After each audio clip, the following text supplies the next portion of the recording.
कृष्ण विभिन्न प्रकार की सेवा कर रहे हैं। उपमन्यु ऋषि अपने शिष्यों को पूछते हैं, क्या रे आजकल फूल क्यों नहीं लाते हो? उपमन्यु ऋषि के शिष्यों बोलते हैं, गुरुदेव धरती में कोई पुष्प कहीं नहीं है, धरती में पुष्प नहीं।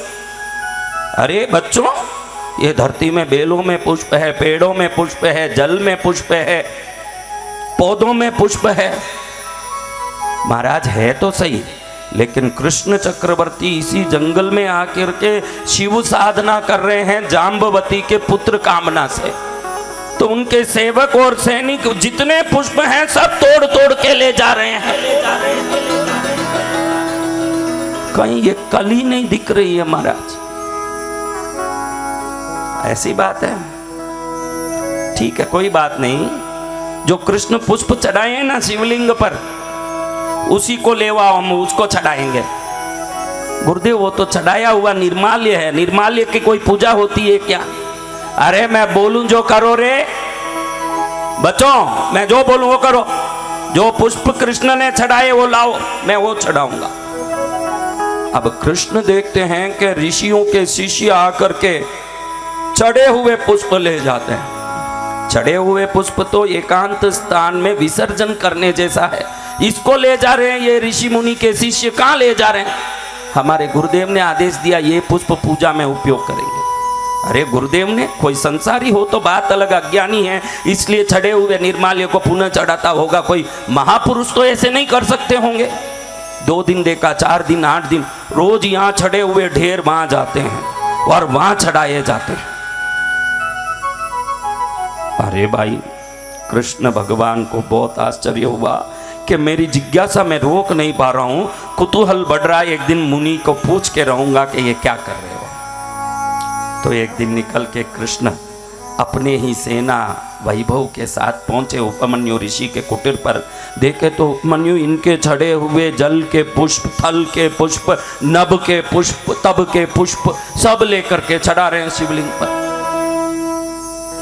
हे राम, कैसे चढ़ा रहे हैं? सब निवृत्त हुए पूजा से।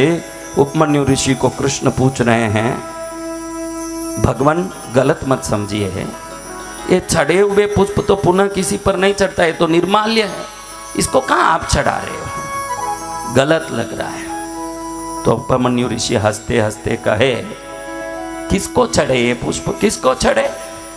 अरे मैंने शिवलिंग को चढ़ाया प्रभु, वहीं से ले आते हैं आपके लोग रोज।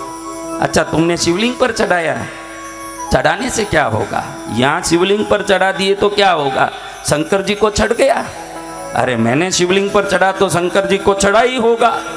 तो कहते तेने कभी किसी को गुरु बना के दीक्षा ली है? नहीं महाराज, ऐसे तो नहीं। तो तेरे पुष्प किसी पर भी नहीं चढ़े आज तक। तो किसी पर भी चढ़ा ले, वो कहीं नहीं पहुंचे हैं, वो तो बिल्कुल फ्रेश ही हैं। और वो ताजे पुष्प ही मैं निकाल के यहाँ चढ़ा रहा हूँ। जो दीक्षित होकर के कोई पूजा विधान करेगा उसी की पूजा भगवान को चढ़ेगी, बाकी सब ताजे ही हैं। कृष्ण सुन के अवाक हो गए कि मेरे इतनी पूजा बेकार। उसी समय कृष्ण चरित्र कहता है कि भगवान कृष्ण उपमन्यु ऋषि के चरण में पड़ के कहते हैं, बचपन में सांदीपनी से मैंने बहुत ज्ञान ली, लेकिन मंत्र दीक्षा लेके गुरु नहीं बनाया, विद्या गुरु थे वो। अब मुझे आप मंत्र दीक्षा दे के मेरे शाश्वत गुरु बनिए, ताकि मेरी चढ़ाई हुई एक पुष्प भी प्रभु को चढ़ जाए, वरना बेकार है। मैंने आज समझ लिया। क्या कर लिया? समझ लिया।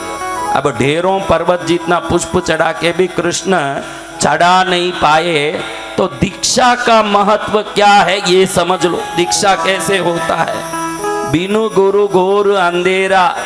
क्या? अंधेरा। हाँ, इसलिए सब अपने अपने योग्यता अनुसार अपने गांव में, आसपास में, कोई पुण्य क्षेत्र में रहे हुए संतों से गुरु दीक्षा लो, उनसे मंत्र दीक्षा लो, उनकी कृपा प्राप्त करो। उसके बाद कोई भी पूजा सेवा करोगे, उनका मार्गदर्शन, उनका आशीर्वाद, उनकी सलाह मशवरा से चलोगे तो जीवन में बहुत कुछ प्राप्त करोगे आप जब गुरु होंगे हाथ में। अगर हो गए गुरु तो जीवन हो गया शुरू, ऐसे समझ लो। हो गए गुरु तो जीवन शुरू। हाँ जीवन हो गया शुरू, इसलिए गुरु बनाना अनिवार्य है।